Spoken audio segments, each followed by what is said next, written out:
Anil GK സൊല്യൂഷന്റെ YouTube ക്ലാസ്സിലേക്ക് സ്വാഗതം. നമ്മള് കഴിഞ്ഞ ഒരു ടോപ്പിക്ക് മധ്യകാല ഇന്ത്യ ചരിത്രം പാർട്ട് 1 ആയിട്ടിട്ടുണ്ട്. അതിന്റെ ബാക്കിയായിട്ടുള്ള കാര്യമാണ് ഇന്നത്തെ ക്ലാസ്സിൽ നമ്മൾ പറയുന്നത്.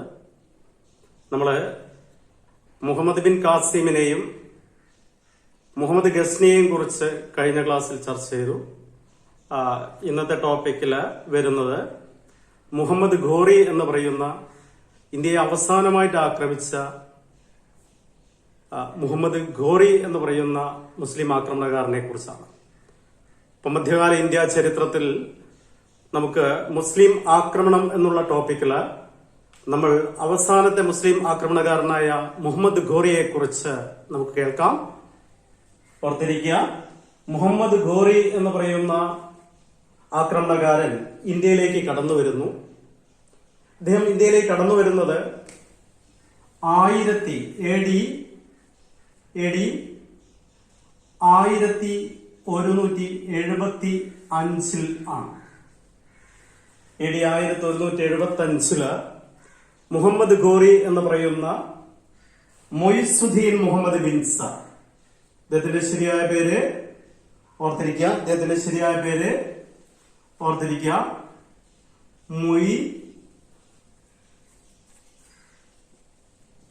മൊയ്സുദ്ദീൻ മുഹമ്മദ്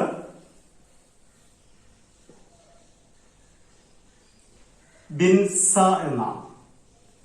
ഓക്കെ, മൊയ്സുദ്ദീൻ മുഹമ്മദ് ബിൻസ എന്ന് പറയുന്ന മുഹമ്മദ് ഘോറി 1175 ഇന്ത്യയെ ആദ്യമായിട്ട് ആക്രമിക്കുന്നത്. ചോദിക്കാം, മൊയ്സുദ്ദീൻ മുഹമ്മദ് ബിൻസ അല്ലെങ്കിൽ മുഹമ്മദ് ഘോറി ഇന്ത്യയെ ആദ്യമായിട്ട് ആക്രമിച്ച വർഷം 1175. ഇദ്ദേഹം ഇന്ത്യയെ ആദ്യമായിട്ട് ആക്രമിച്ചത്, ഇന്ത്യയിലെ ഏത് പ്രദേശത്തെ ആയിരുന്നു ഇദ്ദേഹം ആദ്യമായിട്ട് ആക്രമിച്ചത്? നമ്മള് 1175 കാലഘട്ടം, അന്ന് ഇന്ത്യയുടെ ഭൂപ്രദേശത്തിൽ ഉണ്ടായിരുന്ന മുൾട്ടാനെയാണ് ആദ്യമായിട്ട് ആക്രമിക്കുന്നത്. മുൾട്ടാൻ ഓർത്തിരിക്കുക. മുഹമ്മദ് ഘോറിയുടെ മുൾട്ടാൻ ആക്രമണം, മുഹമ്മദ് ഘോറി ആദ്യമായിട്ട് ആക്രമിച്ച ഇന്ത്യൻ പ്രദേശമാണ് മുൾട്ടാൻ എന്ന് പറയുന്നത്. ഒരു PSC എക്സാമിന് അടുത്തിടെ ചോദിക്കുകയുണ്ടായി, മുൾട്ടാൻ എന്ന് പറയുന്ന ഈ പ്രദേശം മുഹമ്മദ് ഘോറി ആക്രമിച്ച് കീഴടക്കിയ മുൾട്ടാൻ ഇന്ന് ഏത് രാജ്യത്താണ്? ആൻസർ പാകിസ്ഥാനിലാണ്. ഇന്ന് മുൾട്ടാൻ പാകിസ്ഥാനിലാണ് എന്ന് നിങ്ങൾ ഓർത്തിരിക്കുക. ഇന്ന് എവിടെയാണ്? ഇന്ന് പാകിസ്ഥാനിലാണ്. അപ്പോ ഇന്ന് പാകിസ്ഥാനിൽ കിടക്കുന്ന മുൾട്ടാൻ അന്ന് ഇന്ത്യയുടെ ഭാഗമായിരുന്നു. 1175 കാലഘട്ടത്തില് പാകിസ്ഥാനൊക്കെ ഇന്ത്യൻ ഭൂപ്രദേശത്തിലായിരുന്നു. 47 ശേഷമാണ് പാകിസ്ഥാൻ എന്ന് പറയുന്ന രാജ്യം, അല്ലെ, 47 പാകിസ്ഥാൻ എന്ന് പറയുന്ന രാജ്യം രൂപം കൊള്ളുന്നു.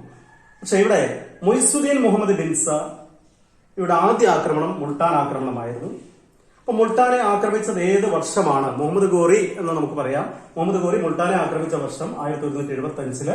മുൾട്ടാൻ ആക്രമണം നടന്നത് 1175 മുഹമ്മദ് ഘോറിയുടെ ആദ്യ ആക്രമണമായിട്ടാണ് അറിയപ്പെടുന്നത്. ഓക്കെ, മുഹമ്മദ് ഘോറി ഇന്ത്യയിലേക്ക് കടക്കാനായിട്ട് തെരഞ്ഞെടുത്ത പാത PSC എക്സാമിന് ചോദിച്ചു. മുഹമ്മദ് ഘോറി ഇന്ത്യയിലേക്ക് കടക്കാനായിട്ട് തെരഞ്ഞെടുത്ത പാത ഏത് ചുരം വഴിയാണ്, അല്ലെങ്കിൽ ഏത് പാസ് വഴിയാണ് മുഹമ്മദ് ഘോറി ഇന്ത്യയിലേക്ക് കടന്നു വന്നിരിക്കുന്നത്? ഓർത്തിരിക്കുക, ഖൈബർ ചുരം,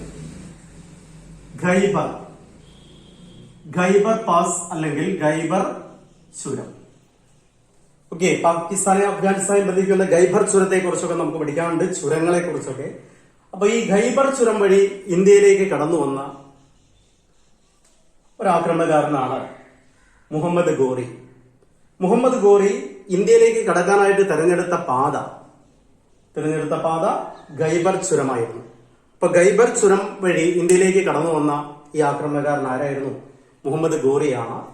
1175 മുഹമ്മദ് ഘോറിയുടെ ആദ്യ ആക്രമണം നടക്കുന്നത്. മുഹമ്മദ് ഘോറി 1178-79 ഗുജറാത്തിനെ ആക്രമിക്കുന്നു. അപ്പൊ ഗുജറാത്ത് ആക്രമണം നടന്നിട്ടുണ്ട്. മുഹമ്മദ് ഘോറിയുടെ ഗുജറാത്ത് ആക്രമണം നടന്ന വർഷം ചോദിച്ചാല് 1178-79. അപ്പൊ 1178-79 മുഹമ്മദ് ഘോറി ഗുജറാത്തിനെ ആക്രമിച്ചു. അപ്പൊ മുഹമ്മദ് ഘോറി ഗുജറാത്തിനെ ആക്രമിച്ച വർഷം 1178-79 കാലഘട്ടത്തില് ഗുജറാത്തിനെ ആക്രമിക്കുന്നു മുഹമ്മദ് ഗോറി. ഓക്കെ, മുഹമ്മദ് ഗോറി ഇന്ത്യയിലേക്ക് കടന്നു വരുമ്പോൾ ഡൽഹി ഭരിച്ചിരുന്നത് ഒരു ഹിന്ദു രാജാവായിരുന്നു. അപ്പൊ മുഹമ്മദ് ഗോറി ഇന്ത്യയിലേക്ക് കടന്നു വരുമ്പോൾ ഡൽഹി ഭരിച്ചിരുന്ന ഹിന്ദു രാജാവ് ആരായിരുന്നു? ഓർത്തിരിക്കുക, പൃഥ്വിരാജ് ചൗഹാൻ. അപ്പം മുഹമ്മദ് ഗോറി ഇന്ത്യയിലേക്ക് കടന്നു വരുമ്പോൾ ഡൽഹി സിംഹാസനത്തിൽ ആരൂഢനായിരുന്ന വ്യക്തി ആരായിരുന്നു? ഓർത്തിരിക്കുക, പൃഥ്വിരാജ് ചൗഹാൻ. പൃഥ്വിരാജ് ചൗഹാൻ. ആ പൃഥ്വിരാജ് ചൗഹാനെ കുറിച്ച് അറിഞ്ഞിരിക്കണം. മുഹമ്മദ് ഗോറി ഇന്ത്യയിലേക്ക് കടന്നു വരുമ്പോൾ ഡൽഹി ഭരിച്ചിരുന്ന ഭരണാധികാരി എന്ന് പറയുമ്പോൾ ആരായിരുന്നു? പൃഥ്വിരാജ് ചൗഹാനായിരുന്നു. ഹിന്ദു രാജവംശങ്ങള് ഭരണം നടത്തിയിരുന്ന കാലഘട്ടത്തിലേക്കാണ് മുസ്ലിം ആക്രമണകാരന്മാർ കടന്നു വരുന്നത് ഇപ്പൊ ഇന്ത്യയില്. അപ്പൊ പൃഥ്വിരാജ് ചൗഹാൻ ഡൽഹി ഭരിക്കുന്നു. അപ്പൊ പൃഥ്വിരാജ് ചൗഹാൻ ഒരു വിശേഷണമുണ്ട്, റായ് പിത്തോറ. ഓർത്തിരിക്കുക, റായ് പിത്തോറ എന്നറിയപ്പെടുന്നത് ആരാണ്? പി.എസ്.സി ചോദിക്കാറുണ്ട് റായ് പിത്തോറ എന്നുള്ള വിശേഷണം അല്ലെ. അപ്പൊ റായ് പിത്തോറ എന്നറിയപ്പെടുന്ന ഡൽഹി രാജാവ് ആരായിരുന്നു? അപ്പൊ ഡൽഹി ഭരിച്ച ഒരു ഭരണാധികാരി റായ് പിത്തോറ എന്നറിയപ്പെട്ടു. ആ റായ് പിത്തോറ ആരാണ്? പൃഥ്വിരാജ് ചൗഹാന്റെ പേരാണ് റായ് പിത്തോറ എന്നുള്ളത്. ഓക്കെ, അപ്പൊ പൃഥ്വിരാജ് ചൗഹാൻ ഇന്ത്യയിലേക്ക് കടന്നു വരുമ്പോൾ ഡൽഹി ഭരിച്ചിരുന്ന രാജാവ് ആരായിരുന്നു എന്ന് ചോദിച്ചാല് പൃഥ്വിരാജ് ചൗഹാൻ ആയിരുന്നു. പൃഥ്വിരാജ് ചൗഹാന്റെ അല്ലെ മറ്റൊരു വിശേഷണം ചോദിക്കാം. അപ്പൊ പൃഥ്വിരാജ് ചൗഹാൻ അറിയപ്പെടുന്ന പേര് റായ് പിത്തോറ എന്നുള്ള പേരിൽ അറിയപ്പെട്ട ഡൽഹി ഭരണാധികാരി ആരാണ്? പൃഥ്വിരാജ് ചൗഹാനാണ്. പൃഥ്വിരാജ് ചൗഹാന്റെ ആസ്ഥാന കവി ഉണ്ടായിരുന്നു. ഓർത്തിരിക്കുക, ആസ്ഥാന കവിയായിരുന്നു ചന്ദ് ബർദായി. അപ്പൊ ചന്ദ് ബർദായി ആരാണ്? ചന്ദ് ബർദായി എന്ന് പറയുന്നത് പൃഥ്വിരാജ് ചൗഹാന്റെ ആസ്ഥാന കവിയായിരുന്നു ചന്ദ് ബർദായി. അപ്പൊ പൃഥ്വിരാജ് ചൗഹാന്റെ ആസ്ഥാന കവി ആരായിരുന്നു? ചന്ദ് ബർദായി. അപ്പൊ ചന്ദ് ബർദായിയുടെ പ്രശസ്തമായ ഒരു കൃതിയാണ് അല്ലെ പൃഥ്വിരാജ് ചൗഹാനെ കുറിച്ച് ചന്ദ് ബർദായി എഴുതിയ കൃതി ചോദിക്കാം. അപ്പൊ പൃഥ്വിരാജ് റാസോ. എന്താണ് കൃതിയുടെ പേര്? പൃഥ്വിരാജ് റാസോ. പൃഥ്വിരാജ് റാസോ എഴുതിയത് ആര്? പൃഥ്വിരാജ് റാസോ എന്ന് പറയുന്ന കൃതി എഴുതിയത് ആര്? ചന്ദ് ബർദായി ആണ്. പൃഥ്വിരാജ് ചൗഹാന്റെ ആസ്ഥാന കവിയായിരുന്ന ചന്ദ് ബർദായി പൃഥ്വിരാജ് റാസോ എന്നുള്ള കൃതി എഴുതിയിരിക്കുന്നു. ഓർത്തിരിക്കുക. അപ്പോ പി.എസ്.സി ഒരു എക്സാമിന് ഒരു ക്വസ്റ്റ്യൻ വന്നു, പൃഥ്വിരാജ് വിജയ് എഴുതിയത് ആരാണെന്ന്. പൃഥ്വിരാജ് വിജയ്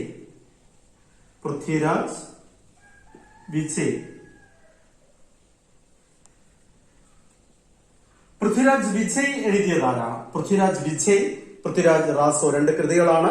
അപ്പൊ തീർച്ചയായിട്ടും ശ്രദ്ധിക്കണം, പൃഥ്വിരാജ് റാസോ എഴുതിയത് ചന്ദ് ബർദായി ആണ്.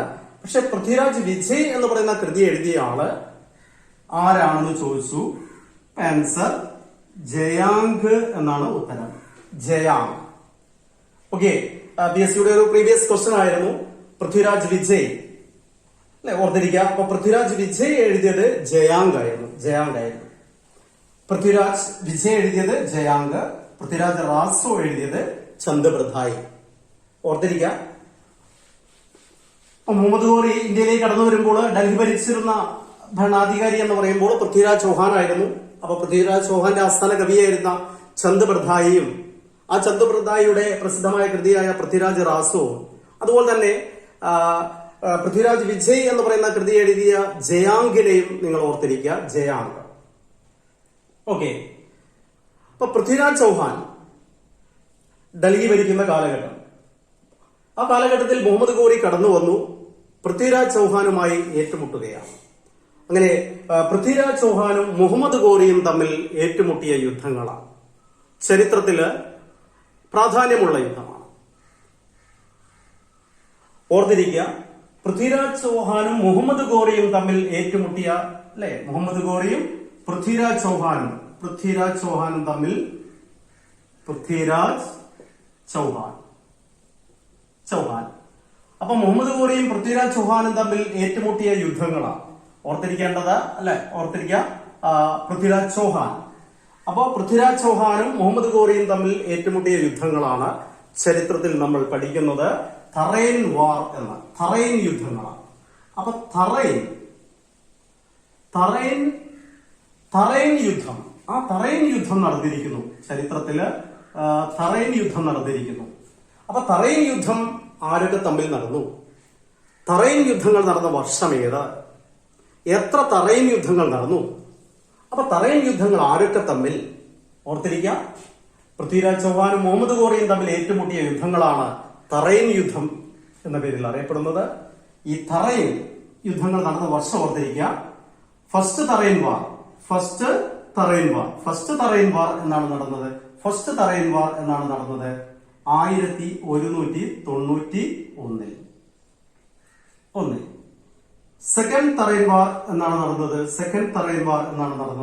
1192. ഓക്കെ, അപ്പൊ രണ്ട് തറൈൻ യുദ്ധങ്ങൾ നടന്നിരിക്കുകയാണ്, 1191 1192. അപ്പൊ 1191 നടന്നത് ഫസ്റ്റ് തറൈൻ വാർ, പൃഥ്വിരാജ് ചൗഹാനും മുഹമ്മദ് ഘോറിയും തമ്മില്. സെക്കൻഡ് തറൈൻ വാർ നടന്നത് 1192. അപ്പൊ ഈ തറൈൻ യുദ്ധങ്ങള് നടന്ന വർഷം ചോദിച്ചാല് ഓർത്തിരിക്കുക, 1191 1192 കാലഘട്ടം. അപ്പൊ മുഹമ്മദ് ഘോറിയും പൃഥ്വിരാജ് ചൗഹാനും തമ്മിൽ ഏറ്റുമുട്ടിയ യുദ്ധങ്ങളാണ് തറൈൻ യുദ്ധങ്ങൾ എന്നുള്ള പേരിൽ അറിയപ്പെടുന്നത്. ഓക്കെ, അപ്പൊ തറൈൻ യുദ്ധങ്ങള് ഇത് എവിടെ വെച്ച് നടന്നു എന്നാണ് ചോദ്യം. തറൈൻ യുദ്ധങ്ങൾ നടന്നത് എവിടെ വെച്ചായിരുന്നു? ഏത് സംസ്ഥാനത്ത് വെച്ചായിരുന്നു? അല്ലെങ്കിൽ ഏത് സ്ഥലത്ത് വെച്ചായിരുന്നു? അപ്പൊ തറൈൻ യുദ്ധങ്ങൾക്ക് വേദിയായ സംസ്ഥാനം ഹരിയാനയാണ്. നമ്മുടെ ഹരിയാന എന്ന് പറയുന്ന സംസ്ഥാനം, ആ ഹരിയാനയിലെ തറൈൻ എന്ന് പറയുന്നത് താനേശ്വർ. ശരിക്കും സ്ഥലപ്പേര് താനേശ്വർ. ഈ താനേശ്വർ ആയിരുന്നു ഒരു തവണ PSC എക്സാമിന് ചോദിച്ച സ്ഥലം, താനേശ്വർ. അപ്പൊ ഹരിയാനയിലെ താനേശ്വർ എന്ന് പറയുന്ന സ്ഥലത്ത് വെച്ചിട്ടാണ് തറൈൻ യുദ്ധങ്ങൾ നടന്നിരിക്കുന്നത്. തറൈനിൽ വെച്ചിട്ടാണ്. ഓർത്തിരിക്കാം, താനേശ്വർ, ഹരിയാനയിലെ താനേശ്വർ എന്ന് പറയുന്ന സംസ്ഥാനം ചോദിക്കുകയാണെങ്കിൽ ഹരിയാന, സ്ഥലം ചോദിക്കുകയാണെങ്കിൽ താനേശ്വർ. ഓക്കെ, അപ്പൊ തറൈൻ യുദ്ധങ്ങൾക്ക് വേദിയായ സംസ്ഥാനം ഹരിയാനയാണ്. ഹരിയാനയിലെ താനേശ്വറിലെ തറൈൻ യുദ്ധങ്ങൾ നടന്നു. ആ തറൈൻ എന്ന് പറയുന്ന സ്ഥലം എവിടെയാണ്? ഹരിയാനയിലാണ്. അപ്പൊ താനേശ്വർ, ഹരിയാനയിലെ താനേശ്വറിൽ വെച്ചിട്ട് രണ്ട് തറൈൻ യുദ്ധങ്ങൾ നടന്നു. നമ്മോട് ചോദിക്കാം, ഫസ്റ്റ് തറൈൻ വാറില് ആരൊക്കെ തമ്മിലായിരുന്നു ഏറ്റുമുട്ടിയത്? ആര് വിജയിച്ചു ഒന്നാം തറൈൻ യുദ്ധത്തില്? ഓർത്തിരിക്കുക, 1191 ഫസ്റ്റ് തറൈൻ വാറില്, ഒന്നാം തറൈൻ യുദ്ധത്തില് പൃഥ്വിരാജ് ചൗഹാൻ എന്ന് പറയുന്ന ഡൽഹിയിലെ ഭരണാധികാരി മുഹമ്മദ് ഘോറി എന്ന് പറയുന്ന ആക്രമണകാരനെ പരാജയപ്പെടുത്തുകയാണ്. ഫസ്റ്റ് തറൈൻ വാറില് പൃഥ്വിരാജ് ചൗഹാൻ മുഹമ്മദ് ഘോറിയെ പരാജയപ്പെടുത്തി. അപ്പൊ ഒന്നാം തറൈൻ യുദ്ധത്തിന്റെ ഫലം എന്തായിരുന്നു? ആര് വിജയിച്ചു? ആരെ പരാജയപ്പെടുത്തി? ഓർത്തിരിക്കേണ്ടത്, പൃഥ്വിരാജ് ചൗഹാൻ മുഹമ്മദ് ഘോറിയെ പരാജയപ്പെടുത്തിയ യുദ്ധം ഒന്നാം തറൈൻ യുദ്ധം 1191. പക്ഷേ ഒന്നാം തറൈൻ യുദ്ധത്തിൽ പരാജയപ്പെട്ടെങ്കിലും മുഹമ്മദ് ഘോറി വീണ്ടും സർവസജ്ജമായിട്ട് പൃഥ്വിരാജ് ചൗഹാനെ ആക്രമിക്കാനായിട്ട് കടന്നുവരികയും അങ്ങനെ രണ്ടാം തറൈൻ യുദ്ധത്തിന് സാക്ഷിയാവുകയും ചെയ്യുന്നു തറൈൻ. അങ്ങനെ രണ്ടാം തറൈൻ യുദ്ധം നടക്കുന്നു 1192.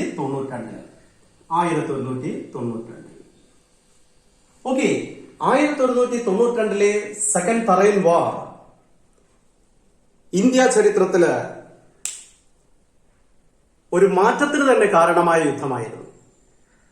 ഓർത്തിരിക്കുക, ഇന്ത്യ ചരിത്രത്തില് ഹിന്ദു രാജാക്കന്മാര് ഭരണം നടത്തിയിരുന്ന കാലഘട്ടത്തിലേക്ക് കടന്നു വന്ന മുസ്ലിം ആക്രമണകാരന്മാര്, അല്ലെ?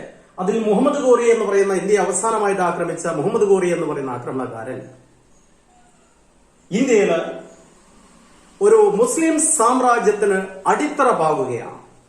അപ്പൊ ഇന്ത്യയില് ഹിന്ദു രാജവംശത്തിന് അന്ത്യം കുറിച്ചുകൊണ്ട് അവിടെ ഒരു മുസ്ലിം സാമ്രാജ്യം ഉദയം കൊള്ളുവാനുള്ള കാരണം എന്ന് പറഞ്ഞാല് 1192 സെക്കൻഡ് തറൈൻ വാർ ആയിരുന്നു.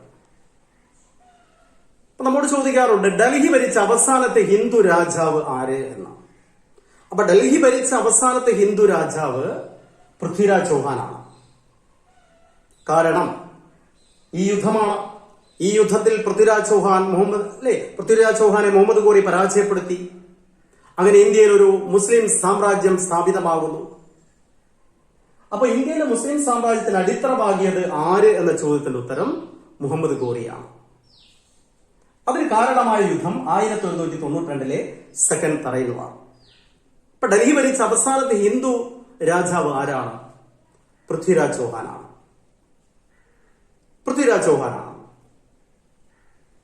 അങ്ങനെ മുഹമ്മദ് ഘോറി ഇന്ത്യയിലെ മുസ്ലിം സാമ്രാജ്യത്തിന് അടിത്തറ പാകുന്നു. രണ്ടാം തറൈൻ യുദ്ധം അതിന് കാരണമാകുന്നു. ഓർത്തിരിക്കാം.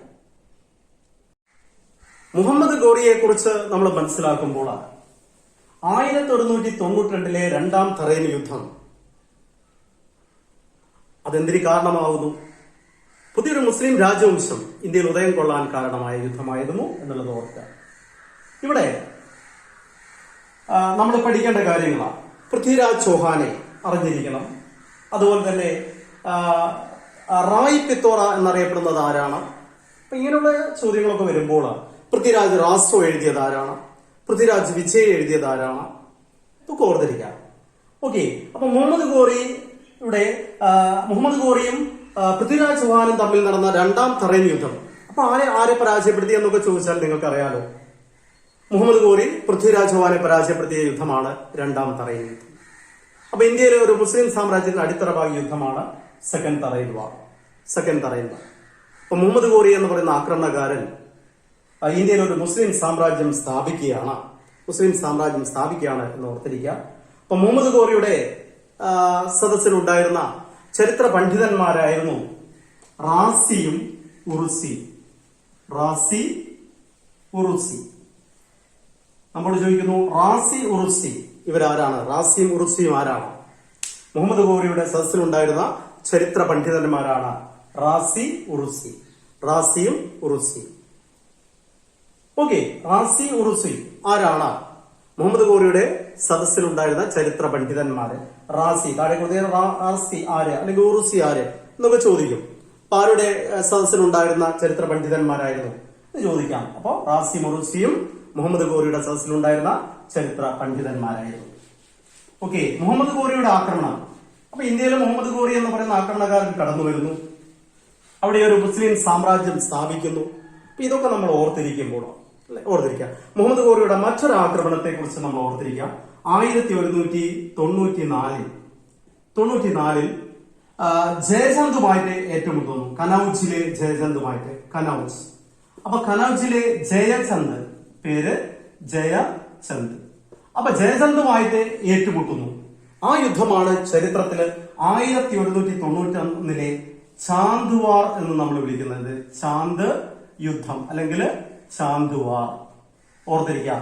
അപ്പൊ ചാന്ദ് വാർ നടന്ന വർഷം ചോദിച്ചാല് 1194. 1194 ചാന്ദ് വാർ നടന്നു. ആ ചാന്ദ് വാർ ആരൊക്കെ തമ്മിൽ നടന്നു? മുഹമ്മദ് ഘോറിയും കനൌജിലെ ഭരണാധികാരിയായ ജയചന്ദ്രനും തമ്മിലാണ് ചാന്ദ് വാർ നടന്നിരിക്കുന്നത്. ഓർത്തിരിക്കാം. ചാന്ദ് വാർ ആരൊക്കെ തമ്മിൽ നടന്നു? ഓക്കെ. മുഹമ്മദ് ഘോറിയും ജയചന്ദ്രും തമ്മിലാണ് ചാന്ദ് വാർ നടന്നിരിക്കുന്നത് എന്ന് ഓർത്തിരിക്കാം. അപ്പൊ മുഹമ്മദ് ഘോറി എന്ന് പറയുന്ന ആക്രമണകാരൻ ഇന്ത്യയിലേക്ക് കടന്നു വരുന്നു. മുഹമ്മദ് ഘോറിയുടെ ആക്രമണങ്ങൾ ഏതൊക്കെയായിരുന്നു എന്നൊക്കെ ഓർക്കാൻ ശ്രമിക്കുക, പഠിക്കാൻ ശ്രമിക്കുക. അപ്പൊ ഇത്രയും കാര്യങ്ങളാണ് നമുക്ക് മധ്യകാല ഇന്ത്യ ചരിത്രത്തില് നമുക്ക് പഠിക്കാനുള്ളത്. അവിടെ നമ്മൾ ഓർത്തിരിക്കേണ്ട ഒരു കാര്യം, ഇവിടെ മധ്യകാല ഇന്ത്യ ചരിത്രം മുസ്ലിം ആക്രമണം, അവിടെ മുഹമ്മദ് ഘോറിയുടെ ആക്രമണം ഇന്ത്യ ചരിത്രത്തിൽ ഒരു വഴിത്തിരിവിന് കാരണമാകുകയാണ്. അവിടെ ഒരു മുസ്ലിം സാമ്രാജ്യം മുഹമ്മദ് ഘോറി സ്ഥാപിക്കുന്നു 1192 രണ്ടാം തറൈൻ യുദ്ധത്തോടു കൂടിയിട്ട്. അവിടെ ഇദ്ദേഹത്തിന്റെ അടിമയും ഇദ്ദേഹത്തിന്റെ സൈന്യാധിപനും വിശ്വസ്തനും ഒക്കെ ആയിരുന്ന കുതുബുദ്ദീൻ ഐബക്ക് എന്ന് പറയുന്ന മുസ്ലിം ഭരണാധികാരിയെ നമുക്ക് പഠിക്കേണ്ടതായിട്ടുണ്ട്. ഇനി അടുത്തു വരുന്നത് നമുക്ക് സുൽത്താനേറ്റ് എന്നുള്ള ടോപ്പിക്കാണ്. അതുകൊണ്ട് ഈ മുസ്ലിം ആക്രമണങ്ങൾക്ക് ശേഷമാണ് സുൽത്താനേറ്റ് കടന്നു വരുന്നത്. അതിന് കാരണമായ യുദ്ധമൊക്കെ ഈ 1192 സെക്കൻഡ് തറൈൻ യുദ്ധമായിരുന്നു. അവിടെ മുഹമ്മദ് ഘോറി അടിത്തറ പാകിയ മുസ്ലിം സാമ്രാജ്യത്തിൽ ഖുതുബ്ദീൻ ഐബക്ക് എന്ന് പറയുന്ന ഇദ്ദേഹത്തിന്റെ വിശ്വസ്തനായ അടിമ ഒരു അടിമവംശം സ്ഥാപിക്കുന്നുണ്ട്. ആ അടിമവംശവും കാര്യങ്ങളും ഒക്കെ സുൽത്താനേറ്റും ഒക്കെ നെക്സ്റ്റ് ടോപ്പിക്കിൽ നമുക്ക് ചർച്ച ചെയ്യാം. ഇത്രയും നേരം എന്റെ ക്ലാസ് ശ്രവിച്ച എല്ലാവർക്കും നമസ്കാരം. Okay, see U.